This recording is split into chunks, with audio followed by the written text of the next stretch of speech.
How did I survive a fall from 68 floors? Spoiler, I lied. My name was Remy Enigma. At 30, I was fascinated by dizzying heights.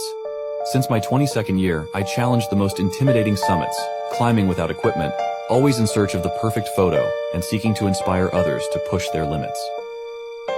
On Thursday, July 27, 2023, I set my sights on the Gunther Tower, an imposing 68-story skyscraper rising to 220 meters, the 24th tallest in Hong Kong. I thought it would be another of my many successes. At 6 p.m., I began my ascent, without equipment. Everything seemed to be going well, but once at the top, tragedy struck. I fell from this dizzying height, dying instantly. My last Instagram post, dated July 24, 2023, was flooded with tributes. And you, any idea what could have caused this tragic fall? Share your theories in the comments and subscribe. Let me know in the comments who you'd like to see in my next video. See you soon. Blood-curdling facts that you wish you never knew. The reason your dog likes squeaky toys so much is because the squeak reminds them of small animals dying. Every day, one person takes the biggest shit in the world and they have no idea it was them. The entire universe outside of our galaxy could have disappeared over 20,000 years ago. This is because our view of the universe is what it looked like thousands to billions of years ago. Some tumors can contain pockets of hair and teeth and grow complex organs such as eyes, feet, and hands. There are at least 92 nuclear weapons in the world that are known to be missing. Brain aneurysms can happen whenever, wherever. Polar bears are thought to be some of the only animals that actively hunt humans. Dolphins sometimes bite off the head of a fish and masturbate into the decapitated body. A bubble caused by false vacuum decay could be growing through our universe right now, destroying everything it touches, and we would have no idea because it travels at the speed of light. Despite if you're using incognito mode, Wi-Fi routers actually keep logs of what websites you visit, and the owner of the router can check this whenever they want.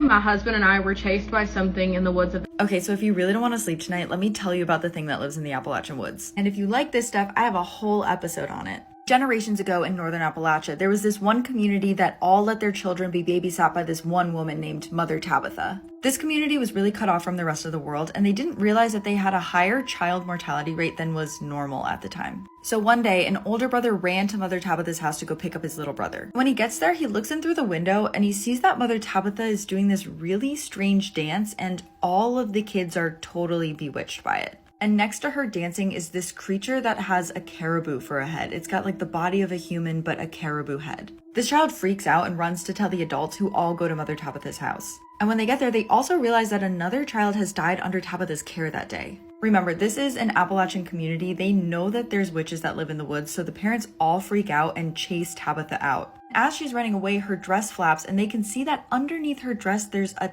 ton of bones. Really small ones, like child-sized bones. And this is because Tabitha wasn't human. She was a monster that lived in the woods, and the caribou-headed creature was the devil. What she had been doing was killing the children in her care, allowing the parents to bury the child, and then digging it up and eating it. And she escaped into the woods, and people think she's still out there, so stay safe. The allegations against Tyler Carter from the band Issues are disturbing. And I remember when these all came out a few years ago, but I hadn't really read into them until today. So if you don't know the band Issues, they're a big metalcore metal alternative band. And I remember in high school, I used to love them for their style of music. I loved all of their albums. I loved their music. But in 2020, a number of disturbing allegations came out about their frontman, Tyler Carter. Now, one of the initial allegations came from the singer of a band called Misfortune. They claimed that Tyler had tried to seduce them into sleeping with them. They had tried to groom them. They stated that they told Tyler many times that they were straight, but that Tyler continued to press on, trying to force them into doing something with him, and eventually they buckled in and did it. They also alleged that Tyler would kind of bully them about their vocals and gaslight them all the time. And at around that same time, another man came forward and said that Tyler Carter had groomed them when they were a minor, and that Tyler had SA'd them, if you know what I mean. So Tyler actually took to social media and kind of admitted to doing some of the things. He said that he'd made a lot of mistakes. He should never have shown interest in people younger than him. He also said he was sorry for those that he hurt. He tried to blame all of this on drugs and alcohol. But before long, only a few days after these allegations came out, the band Issues completely severed their ties with Tyler. And although no formal charges were ever brought against him, I've always wondered what the reality is behind this situation. I lost my life getting a tattoo. I urge you to be cautious during your next tattoo session. My name is David Luis Porto Santos, and I want to share my story with you. Listen closely, as it might just save your life. At the age of 33, tragedy struck me. On August 27th, 2021, I decided to get my first tattoo. Overwhelmed by anxiety, I chose to have my wife accompany me. We arrived early at the tattoo artist's place, a man named Jose Manuel. Shortly after our arrival, before starting the tattoo, he applied an aerosol anesthetic to my arm, the spot I had chosen for the tattoo. Almost immediately, I began to feel unwell. My pulse raced, I was seized by convulsions, and my veins alarmingly swelled. I lost consciousness soon after. As a first aid measure, the tattoo artist suggested I place salt under my tongue. With my wife's assistance, I tried to follow his advice, but my condition worsened. I was rushed to the hospital, but sadly I didn't make it. Tests revealed I had been poisoned by lidocaine, a product not permitted in tattoo parlors and reserved for certain medical uses. Jose defended himself by claiming I had given my consent for the use of this anesthetic. However, my wife refuted his claims, stating I wasn't fully informed about what was being applied to me. Following this incident, the tattoo artist faces potential charges of involuntary manslaughter. While nothing can bring me back, I hope my story serves as a lesson. It's crucial to always be informed before undergoing any procedure. There is an alarming development in the world of true crime. So why is Ashton Kutcher's ex-girlfriend's murder back in the news? There has been some wild developments recently following Danny Masterson's sentencing for R charges. He's been given 30 years to life. However, controversially, Ashton Kutcher and Mila Kunis recently posted an apology video after it was leaked that they had both written letters of support for the S offender. Now a 22-year-old murder case involving Ashton Kutcher is under the microscope yet again. One of Danny Masterson's victims and his ex-partner, Chrissy Bixler, posted the following disturbing social media post directed at Ashton. It says, "Dear Ashton, I know the secrets your role model keeps for you, ones that would end you. Did you forget I was there? You were on speakerphone that night you called Danny on February the 21st, 2001. I heard everything, I heard the plan. In my opinion, you're just as sick as your mentor." Now, the date she refers to is the 21st of February, which is the day that Ashley Ellerin, his ex-girlfriend, was murdered. Now, her killer was actually convicted, so I doubt that she's insinuating that he had anything to do with the actual murder. However, she is insinuating that he's tried to cover something up, or there's something that he doesn't want to get out. Ashton actually testified in court in this case, and he claimed that he went to his ex's house to pick her up, looked through the window and saw what he thought was spilt red wine on the floor. It was actually Ashley Ellerin's blood. She had been murdered and was unalive in the property. He claimed that he left and went home, just presuming that she was angry with him for being late and that they would just see each other another day. If you want the full story, I did do a full video on it, so I've linked it below in the caption. This is Brian Stars, one of the most hated men in the alternative world. So if you don't know who Brian Stars was, he was a person who interviewed a lot of alternative bands. He was always at Warped Tour, and he ran the YouTube series My Digital Escape. This content factory had a lot of people that worked for it and were involved with it, including Johnny Gilbert and a friend of mine, Kyle David Hall. And they produced videos for the scene crowd. They were funny, they were skits, they were sketches, but a lot of the people that were involved in the production of these videos began to question the content eventually, and that's when some of these weird allegations came out. So even though Brian knew that his audience was predominantly 12 to 15-year-old girls, he made these hypersexualized videos all the time. This included a video where he had a creator who had previously been assaulted in the past get slapped in the face by a toy, if you know what I mean. She went on the record afterwards and said that this was grossly disgusting. And one creator that was involved with this, named Hey There, I'm Shannon, claimed that he was selling unaliving with how graphic and disgusting some of his videos were for the audience they were appealing to. It also should be noted that one member of the MDE team initially was Austin Jones. Now, Austin was also invited to Warped Tour. I actually made a TikTok previously covering this guy's entire story, and he's one of the creepiest creeps ever to hit the scene. This creep was actually arrested and sent to prison. Yes, he's still in prison for making underage girls produce CP for him. I mean, just read this chat. I mean, it's just disgusting what this guy was doing. And Brian Stars actually covered for Austin Jones. He had his back when all these charges came out. So that's something that people were initially super pissed at this guy for. But so many members of his previous team and the kind of community have come out against Brian Stars. They've said that he was really creepy with them. One content creator even said that Brian wanted to reenact a grape scene with him. And yeah, I feel like a lot of these alternative people that were really in the scene, sadly, have these massive downfalls. And Brian Stars was definitely not immune to his.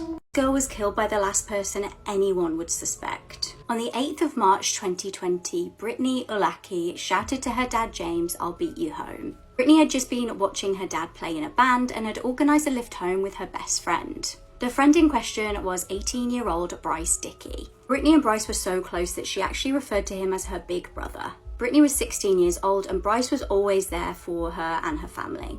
However, that day, far from beating her dad home, she would actually never turn up. Brittany and her family lived in Nevada. The area had a safe community feel and Brittany's dad trusted Bryce to get his daughter home safe. However, as time ticked on, James got really worried. He sent several texts to his daughter trying to see when she was due home. He also tried to call her but got no response. When investigators got involved, they interviewed 18-year-old Bryce. All they knew was he was the last reported person to have seen her. Now at the time, he reported being equally concerned about her whereabouts. He told police that they'd driven round for 3.5 hours before he dropped her off at Spring Creek High School. He said that she told him she was meeting up with a new friend. Unfortunately, he didn't know who this was. He last saw her getting into a green pickup truck, and he reportedly saw a white tall male in a cowboy hat. He told police that he was so concerned he'd sent several Snapchat messages to Brittany, but she hadn't responded. Then on the 11th of March, a terrible discovery was made. Brittany's body was found. She'd been wrapped in tarpaulin and there was evidence that she'd been AR'd before she was killed. Bryce expressed his sorrow on social media. He referred to her as sis and wrote, "We love you so much, just know that you won't ever be forgotten." Things started to unfold, however, when Bryce gave a DNA sample. Now, prior to this, Bryce had told police that his and Brittany's relationship was completely platonic. However, after the DNA sample, it was clear that Bryce had had sexual contact with Brittany. He then decided to change his story. He said that he had been physical with Brittany, but this was nothing to do with the murder. However, when police searched his house, they found blood-stained boots and he was arrested. It became clear that he had made up the story of the pickup truck and the male in the cowboy hat. At his trial, he was found guilty of first-degree murder and he got life. In the early 2000s, a series of killings takes place in South Korea. And the man responsible often wears a raincoat while stalking and murdering his victims. He typically targets rich upper-class couples and sex workers and is known for eating their organs. This is the story of one of the most prolific serial killers in South Korean history, and we'll be taking a deep dive into the events that led Yoo Young-chil to become the Raincoat Killer. Yoo's born April 18th, 1970 in Seoul, South Korea. His father, a Vietnam veteran, hasn't been able to bring in money to his family since he's returned from war. Being the poor kid in school, Yoo gets bullied by his classmates, which fuels a hatred for rich people deep inside him. Around this time, his father starts to develop a gambling addiction, and when he gambles, he drinks, and when he drinks, he becomes a completely different person.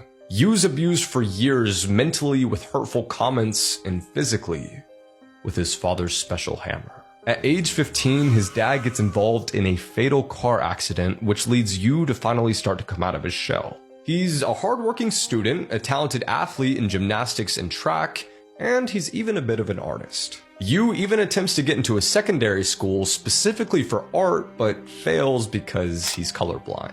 Instead, Yoo begins studying computers, and that's when things start to take a dark turn. He then begins harassing his fellow classmates, is caught trespassing late at night, and is sent to jail for theft. However, when he gets out of jail in 1991, he meets his wife, and the two soon after have a baby boy. But over the next few years, he's in and out of prison several times for various crimes, so he doesn't get to see his family much. It's at this time Yoo is sentenced to 3.5 years in prison for assaulting a teenage girl. His wife files for divorce, and he is left with nothing. When he's finally released in 2003, Yoo immediately goes to his wife's home, where he sees his baby boy. He's seeking vengeance, ready to kill his son and wife, but when he sees his baby boy's eyes, he can't go through with it. Somewhere deep down, he's able to feel remorse and thinks to himself, they're struggling enough. However, this by no means satiates Yu's bloodthirsty nature, so instead he travels to a wealthy neighborhood in South Korea and breaks into the home of Mr. and Mrs. Lee.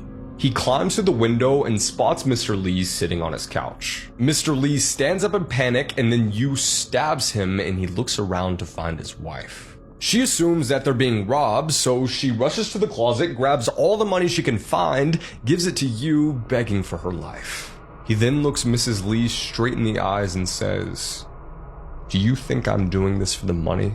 and proceeds to end her life with a hammer. This crime sparks the start of Yu's killing spree on the wealthy, which continues in October of 2003, where he breaks into another family's home. It's there that he kills a grandmother, a wife, and a son with a disability. Fast forward to December 2003, Yu begins dating a girl who works as an escort. He begins to fall in love with her, buying her presents and even getting to the point where he's about to propose, but that's when she finds out about his criminal record. At this point, Yu's left with nothing more than a broken heart and a deep-rooted hatred for women. This triggers him to target women who remind him of his ex-girlfriends, so he makes a call to a massage parlor and requests that an escort come to his home. But once the 24-year-old girl arrives at his apartment, Yu bludgeons her unconscious with a hammer and takes off her head in his bathroom. He repeats this hauntingly similar crime with 8 other women, posing as a police officer arresting girls, forcing them to call their parents and say they're okay right before he killed them. In the most disturbing detail of all, Yu would eat the livers of each of his victims. 2 days after completing his final murder, the massage parlor becomes suspicious. The next time Yu tries to order his next victim, they arrange to meet in public where he's met by the guys who run the parlor. They detain Yu, call the police, and he's sent off in handcuffs. However, a reminder that Yu isn't your average criminal, he's highly intelligent and he's quite the manipulator.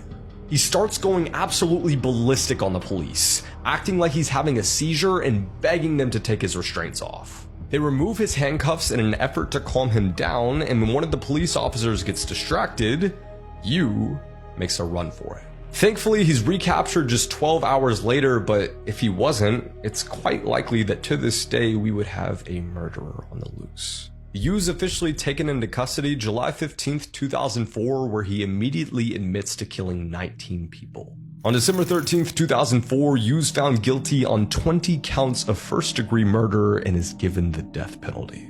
While he does admit that he is sorry for his actions, Yu is quite adamant that if he hadn't been caught, he'd definitely still be out there killing. How in the world can an iPhone app lead you to discovering a dead body? I'm sure all of you guys know what randonauting is at this point, but if you guys don't know, it's the world's first quantumly generated choose-your-own-adventure game. Essentially, the app uses a quantum number generator to give the user a random set of coordinates. You set your intention, which can be whatever, a color, something spooky, something cool, and then you pick if you want an attractor, a void, or an anomaly. Anomalies end up being the typical choice because they're the strongest out of the two. And then you are given your locations. The creators believe that it's more than just being this simple though. Setting your intentions actually gathers the coordinates. So it's an app that uses manifestation. This app took off on TikTok with the beginning of COVID. It gave people something to do that was outside and away from others. But if you search this right in the TikTok bar, you'll see how many negative experiences people have had. Warning others not to do it. One even saying that you are dealing with quantum manipulation and unnaturally changing the future. So what does this mean and how did it help solve a murder? If you guys want to talk about the worst mom in the history of moms, let's talk about the case of Diane Downs, who literally attempted to murder all 3 of her children in order to get a man to fall in love with her. So what exactly creates a monster like this? Well, Diane was born August 7th of 1955 in Phoenix, Arizona. Most of her life, she was pretty well behaved, but she started to rebel against her parents around high school. She cut her hair, had a really edgy phase, and got super boy crazy. And she started to date guys, which was way outside of her strict family's rules. And she fell in love with a boy named Steve Downs. They were high school sweethearts, but the second that college hit, they ended up going separate ways. He joined the Navy, and she went to Pacific Coast Baptist Bible College. And while they said that they would stay faithful to each other, she immediately started to hook up with other guys when she got there, and was expelled for her promiscuous behavior, and had to go back and live with her strict parents. While Steve came back, he forgave her, and they ended up running away together and getting married on November 13th of 1973. They were known to fight constantly, but in 1974 they had their first child together, making everything worse. One of the most insane serial killers I have ever learned about, I still to this day believe didn't work alone. So you guys know Jack the Ripper, right? Well, this guy not only outlasted and outdid him, but he put New York in one of the biggest states of fear and taunted investigators for years. Before we get into who he is and why I don't think he acted alone, let's talk about what he did. The first kill he ever made was stabbing 2 young girls on Christmas Eve of 1975. At this time, New York was an absolute shambles. People were being killed and assaulted all the time. Robberies were happening, bodies were being found, and the police really couldn't keep up with everything, so whenever this happened, it wasn't like a big news headliner. Well, a few months later, 2 girls were shot sitting in their car. Both of them ended up surviving, but it happened so fast that they didn't have any information on the suspect. Just some .44 caliber bullets left on scene. Well, the next attack occurred whenever this couple was sitting in a car. They reported that the whole car felt like it exploded, and the girl looked over and saw a bullet wound in the guy's head. Because of the bullets used, the police were able to make the connections. Teenager's reaction to getting a life sentence. That there is only one appropriate sentence in this case. Mr. Fucci, if you and your attorneys would please rise. Counsel, is there any legal reason why this court cannot impose sentence at this time? Nothing. Mr. Fucci, having entered a plea of guilty to the crime of first-degree murder, I adjudicate you guilty of the premeditated first-degree murder of Tristan Bailey. I sentence you to life in prison. Because of your age, you are eligible for review of the sentence in 25 years. Elisa Navarro has fled with a man named Eddie Davis. Images of them moving has surfaced online. Here's a couple things that I found really interesting about these pictures. One thing I noticed about this picture is if you look at Alicia, she seems happy, she seems like she's smiling, she seems like she's having a good time moving. From what I heard, I believe that she's still going to stay in Montana. Here's another thing that I noticed about the pictures, and correct me if I'm wrong, but does that over here look like a car seat? I mean, maybe that was already there, could be from another family member, right? But why is that here? Now, I know there were rumors saying that there was a baby, but I think those rumors are false. In this picture, you can kind of get a better look of how Eddie Davis looks like. And compared to her, I mean, she kind of still looks like she's 14 in my opinion. 20 years ago, my life changed dramatically in a way I never could have anticipated. And it was all the result of something as simple as offering to water my best friend's flowers. My name's Kara Robinson Chamberlain, and 20 years ago I was kidnapped from my friend's front yard by a man that was a total stranger, and I found out later, a serial killer. This is my story, one piece at a time in my own words, and I'm telling it in this way to take ownership over it and to engage with you guys, give you the story, but also show you how much more there is to it and how much more you are, even if you've had bad things happen. So there are trigger warnings in this story. You have SA, you have kidnapping. So if at any point you're feeling triggered or you're feeling anxious, then please take a moment to take care of yourself and come back when and if it feels appropriate to you. Thank you so much for being here.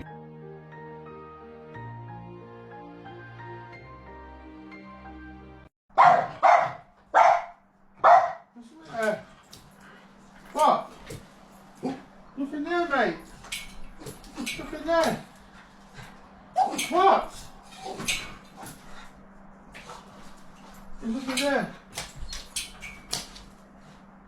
Do not watch this video unless you have a very strong stomach. This case and what this man did to his mum is truly sickening. On the 31st of August 2019, Margaret Sumney was unreachable.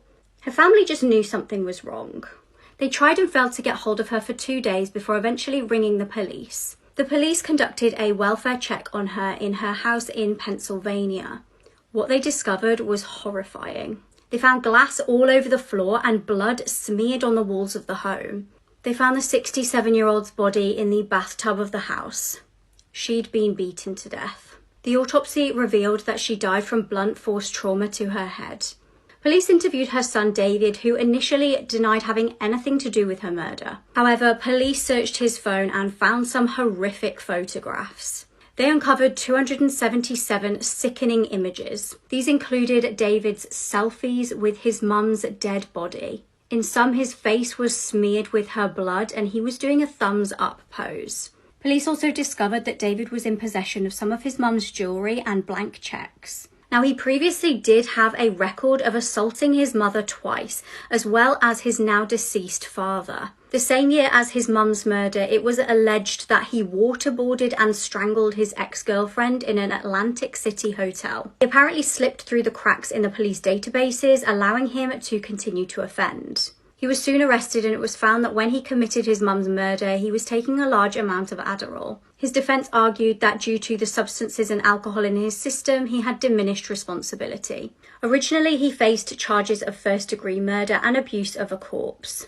However, he entered a guilty plea, so would only be charged with third-degree murder. He was sentenced to 20 to 40 years in prison. Terrifyingly, as he's now been in prison since 2019, and due to his good behaviour behind bars, he may be released in just 17 years. This is one of the most horrific cases I've heard recently, so please be warned before watching. 29-year-old Taylor Parker has just been sentenced to death for a crime so horrendous that I can't believe a human is capable of this. Regan Simmons Hancock and Taylor had met online. Their online friendship soon blossomed into a real-life connection. It was 2022 and Regan was married with a young daughter. She was also 8 months pregnant at this time. Taylor was also pregnant, or so it would seem to the outside world. She was posting pregnancy pictures on social media and even hosted a gender reveal party. Little did her loved ones know that she was actually staging the entire thing. Regan and Taylor were really good friends around this time, and they were bonding over their pregnancies.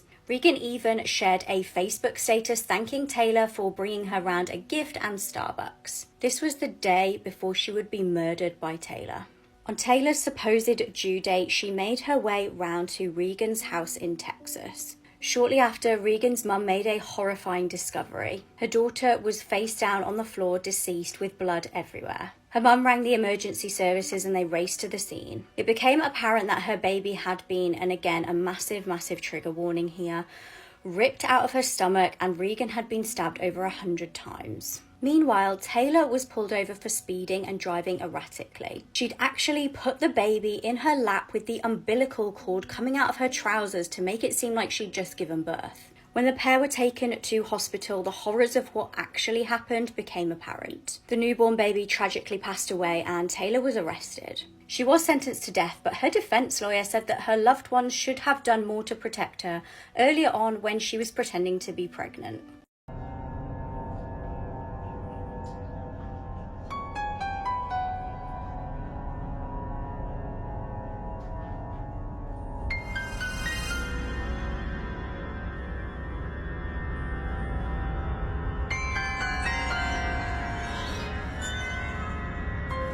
Not watch this video unless you have a very strong stomach. This case is truly sickening. On August the 31st, 2019, Margaret Sumney was unreachable. Her family knew something was wrong. They tried and failed to get hold of her for 2 days before notifying police to ask them to do a welfare check. When police went to her house in Pennsylvania, what they discovered was horrifying. They found shattered glass all over the floor and blood smeared on the walls. They found the 67-year-old's body in the bath. She'd been beaten to death. The autopsy revealed that she died from blunt force trauma to the head.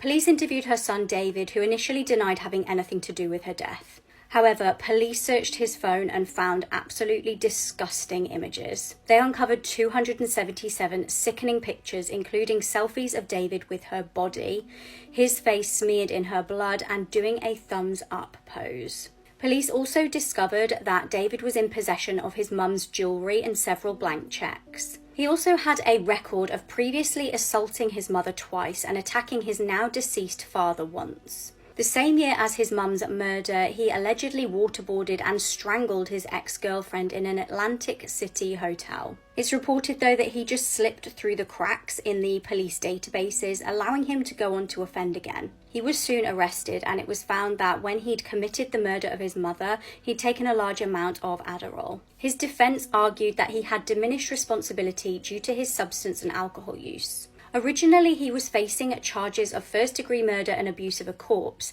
However, due to a legal loophole, he entered a guilty plea, so he would only be charged with third-degree murder. He was sentenced to 20 to 40 years in prison. Terrifyingly, as he's now been in prison since 2019, and due to his good behaviour behind bars, he could be released in just 17 years.